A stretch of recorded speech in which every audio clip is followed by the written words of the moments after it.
I want to show you the tragedy of my life. It isn't a car crash. It isn't a divorce. It isn't a bankruptcy. It is this diary. I started writing in this diary when I was 20 years old. I promised myself I would fill it with adventures. I promised myself I would fill it with battles, with failures, with victories, with love stories, with heartbreak. I wanted this book to be a movie script. But look at it. 1975. Got a steady job at the bank. Good benefits. Safe. 1985. Thinking about starting that business. Decided it was too risky. Stayed at the bank. 1995. The neighbor bought a motorcycle. Looks dangerous. I bought a Volvo. It has high safety ratings. 2005. Retired. The pension is good. I am safe. Safe. Safe. Safe. Safe. That is the word that defined my existence. I worshipped at the altar of safety.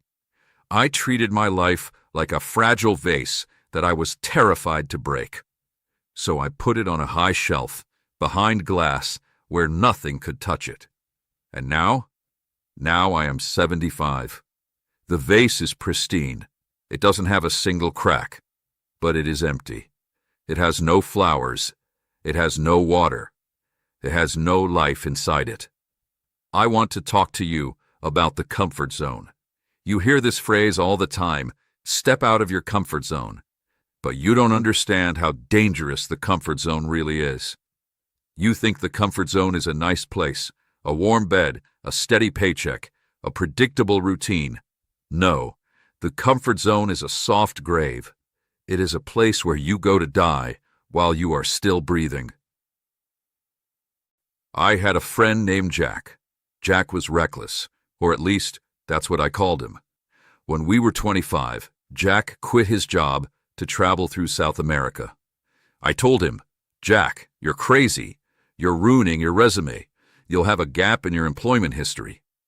Jack just laughed. He said, "Thomas, I'm not building a resume. I'm building a life." He came back broke. He had scars. He had dysentery. He had a broken arm. But he had fire in his eyes. He had stories about sleeping in the jungle, stories about falling in love with a woman in Peru, stories about almost dying in a river. I looked at him with pity. I sat in my air-conditioned office, adjusting my tie, and thought, thank God I'm not him. I'm smart. I'm building equity. 10 years later, Jack started a company. It failed. He lost everything. He slept on my couch for 2 months. I told him, "See? I told you. Risk is bad. You should have stayed at the bank." Jack just smiled. He said, "Thomas, failure is just tuition. I'm learning." 2 years later, Jack started another company. This one worked. It exploded. Jack became a millionaire. But that wasn't the point. The point was that Jack became strong.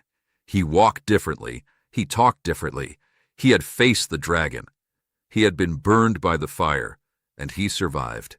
He knew who he was. Me, I didn't know who I was. I only knew who I was told to be. I was a manager. I was a homeowner. I was a taxpayer. I was a collection of labels given to me by society to keep me compliant. There is a famous saying, "Hard times create strong men. Strong men create good times. Good times create weak men. Weak men create hard times." I lived in the good times. I had air conditioning. I had insurance. I had a microwave. And those good times made me a weak man. I became terrified of discomfort. If the Wi-Fi was slow, I got angry. If my coffee was cold, I complained. If it rained on my way to the car, I felt victimized. I had become so soft that the smallest inconvenience felt like a tragedy. My soul had atrophied. Just like a muscle that is never used, my courage had withered away. I see you young men today. I see you hiding in your apartments. I see you playing video games where you are a soldier, a warrior, a hero. You kill dragons on a screen. You take risks with pixels. But in real life, you are terrified to talk to a girl.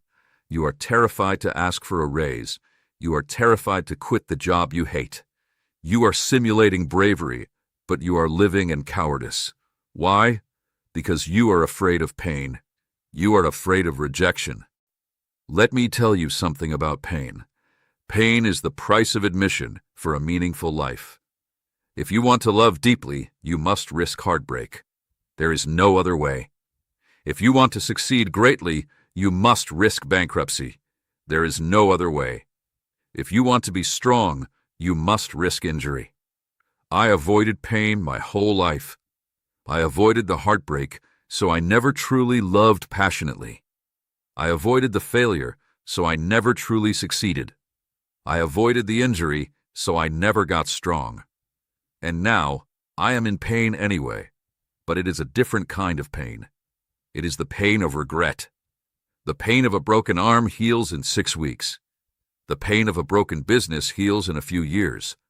But the pain of what if, the pain of I could have been something more, that pain never heals. It rots you from the inside out. I look at my diary again. I wish I could go back and write something messy in it. I wish I could write, 1985, quit the bank, started a bakery, burned it down, lost all my money, laughed about it in the rain. That would have been a good entry. That would have been a life. You are standing at a crossroads right now. On the left is the safe path. It is paved. It is well lit. There are guardrails. You know exactly where it goes. It goes to a comfortable couch and a mediocre retirement home. On the right is the risky path. It is dark. There are thorns. There are wolves. You might get lost. You might get hurt. But that is where the treasure is. That is where the stories are. That is where you are. You are not designed to be a domesticated house cat, sleeping in the sun. You are designed to be a lion. But you have locked yourself in a cage called comfort. The door is unlocked. You can leave any time, but you stay because you are afraid of the jungle. Don't be afraid of the jungle. Be afraid of the cage. Be afraid of waking up at 75 with a pristine, empty diary. I have no stories to tell my grandchildren. When they come over, I give them candy. I ask them about school, but I have no wisdom to give them. I have no scars to show them. Jack has scars.